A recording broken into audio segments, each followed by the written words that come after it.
Oh, hey, boys and girls. How's everyone doing? Oh, hey, Caesar. Caesar, you know how in chapter 13 we are headed west? Manifest destiny, the country moving closer to the Pacific? Yes, yes. Remember the Oregon Trail? You guys get a chance to play the computer game? Did you? Oh, man, such a good computer game, that Oregon Trail. I hope you have played 2 to 6 hours of it.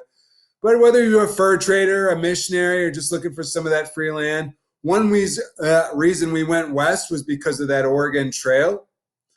And then we talked about the Mexican American War, basically a lot of land. And we figured out why most Spanish speaking people were people of Hispanic descent.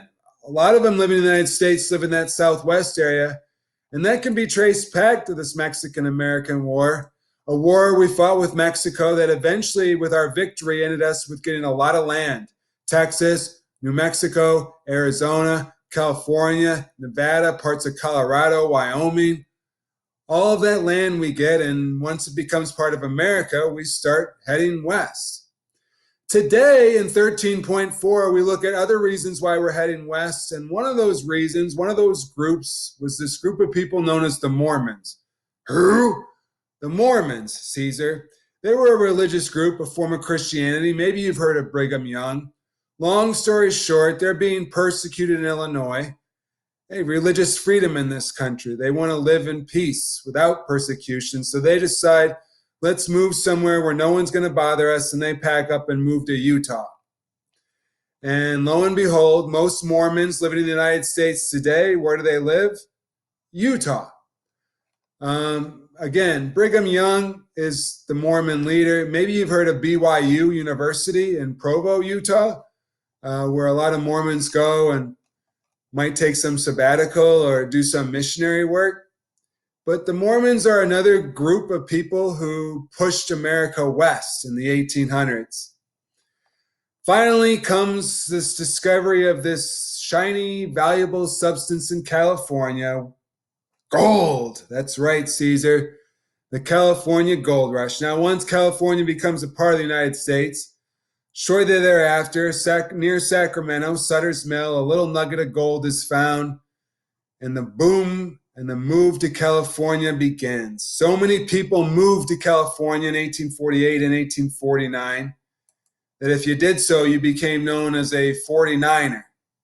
And my friends, that's where the San Francisco 49ers football teams comes from, was this movement. Now, most of us, we don't have much equipment. We just have a hope and a prayer and maybe a pan to do some sifting. You probably sifted through a creek or a river.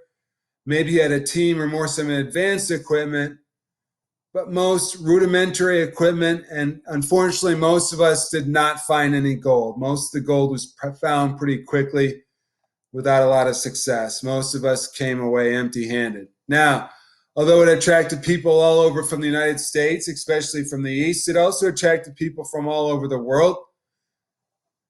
There was a huge wave of Chinese immigration that came here. African Americans, free African Americans, also tried their luck. Both faced discrimination. I think one of the questions from chapter 13 was which groups had it hard.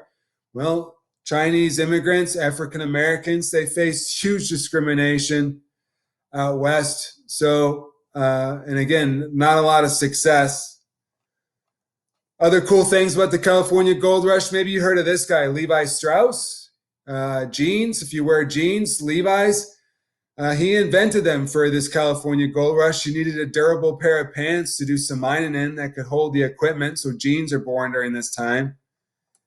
The idea of vigilante justice in the Old West. Again, a lot of these are territories, no official state laws. So most justice law, you were on your own. You had to carry your own pistol and take care of your own personal safety. So that vigilante justice aspect of, the Old West is appealing to a lot of people.